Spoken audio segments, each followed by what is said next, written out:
আজকে যে ফোনটা রিপেয়ার করতেছি এই ফোনের মডেল হচ্ছে স্যামসাং গ্যালাক্সি S3 নিউ। 2014 সালে এই ফোনটি মার্কেটে লঞ্চ হয়। অনেক জনপ্রিয় ছিল সেই সময়ে এই ফোনটি আমার কাছে পাঠিয়েছে নোয়াখালী থেকে। ফোনটির সমস্যা মূলত পাওয়ার বাটন অন করলেও সেই ফোনটি কখনোই অন হয় না। আমি কাস্টমারকে প্রশ্ন করেছিলাম এই সমস্যাটি আপনি কতদিন ধরে ফেস করতেছেন। কাস্টমার আমাকে জানায় 2 বছর আগে এই সমস্যাটি হয়েছিল। পরবর্তীতে তার ভাই নতুন একটি ফোন বাইরে থেকে পাঠায়, যার কারণে সে এই ফোনটি আর রিপেয়ার করেনি। আমি তাকে বললাম তাহলে আপনি 2 বছর পরে কেন এই ফোনটি রিপেয়ার করতে চাচ্ছেন। তিনি উত্তরে জানান এই ফোনটি তার কাছের একজন মানুষকে গিফট করেছিলেন তিনি। পরবর্তীতে সেই মানুষের সাথে ব্রেকআপ হওয়ার কারণে তার কাছ থেকে সেই ফোনটি ফেরত নেন। আমি কাস্টমারকে বললাম আমি এই প্রথম আপনার কাছ থেকে শুনলাম গিফট করার পরে কেউ আবার সেই গিফটটা ফেরত নেয়। কাস্টমার আমাকে বলে আসলে ভাই ফোনটি আমি ফেরত নিতে চাইনি, ফোনটি ফেরত নিতে বাধ্য হয়েছি। আমি কাস্টমারকে বললাম ভাই কি এমন কারণ যে কারণে আপনি গিফটটা ফেরত নিলেন। কেউ একজন তার গার্লফ্রেন্ডকে আইফোন গিফট করে এবং তারপরে তার গার্লফ্রেন্ড তার সাথে ব্রেকআপ করে দেয়। আমি কাস্টমারকে বললাম ভাই পিরিতি তো কাঁঠালের আঠা, একটা আইফোনের জন্য আপনাকে ছেড়ে দিল। কাস্টমার উত্তরে জানায় আসলে ভাই কাঁঠালের আঠা তো এখন ফরমালিন ঢুকছে, বয়ফ্রেন্ডের সাথে একবার করে ট্যুর দিলেই একটা করে নতুন নতুন মডেলের আইফোন পাওয়া যায়। এই ফোনটি গত কয়েকদিন আগে আমার কাছে এসে পৌঁছায়। আমার সময়ের সংকীর্ণতার কারণে আসলে ফোনটি রিপেয়ার করা সম্ভব হয়নি।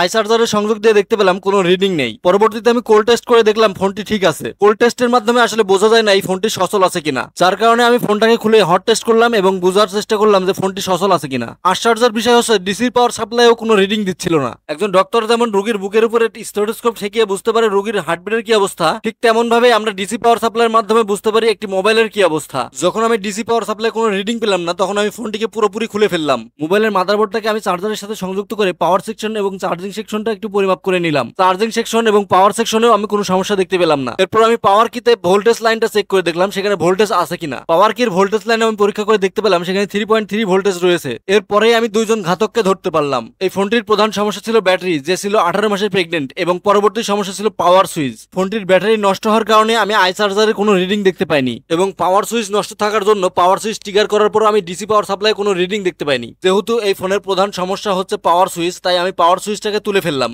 এবং জায়গাটাকে সুন্দর করে ডিসোল্ডার করে নিলাম। তারপর নতুন একটি পাওয়ার সুইচ এই ফোনে লাগিয়ে দিলাম। এখন আপনারা দেখতেই পাচ্ছেন এই ফোনটি অলমোস্ট রেডি। আপনারা যারা আমাকে দিয়ে আপনার শখের ফোনটি রিপেয়ার করাতে চান তারা আমার পেজে থাকা হোয়াটসঅ্যাপ নাম্বারে এবং ইউটিউবে থাকা হোয়াটসঅ্যাপ নাম্বারে সরাসরি যোগাযোগ করতে পারেন, অথবা যে কোনো কুরিয়ারের মাধ্যমে আমার কাছে আপনার ফোনটি পাঠাতে পারেন। Hatirpool Motaleb plaza iFix first training centre এই ঠিকানায়। আজকের ভিডিও মূলত এতটুকুই ছিল। আমার ভিডিও যদি ভালো লেগে থাকে তাহলে লাইক করবেন, কমেন্ট করবেন এবং শেয়ার করবেন। যারা ফেসবুক পেজ থেকে দেখতেছেন তারা পেজটাকে ফলো করে দিবেন এবং যারা ইউটিউব চ্যানেল থেকে দেখতেছেন তারা চ্যানেলটি সাবস্ক্রাইব করে দিয়ে পাশে থাকা বেল বাটনটি চেপে দিবেন। আর যারা টিকটক থেকে আমার ভিডিও দেখতেছেন তারা চাইলে আমার টিকটকের বায়োতে দেওয়া চ্যানেল লিংকে গিয়ে ইউটিউব অথবা ফেসবুকে আমার ভিডিও দেখতে পারেন। কথা হবে নতুন কোনো ভিডিওতে। সেই পর্যন্ত সবাই ভালো থাকুন, সুস্থ থাকুন। আল্লাহ হাফেজ।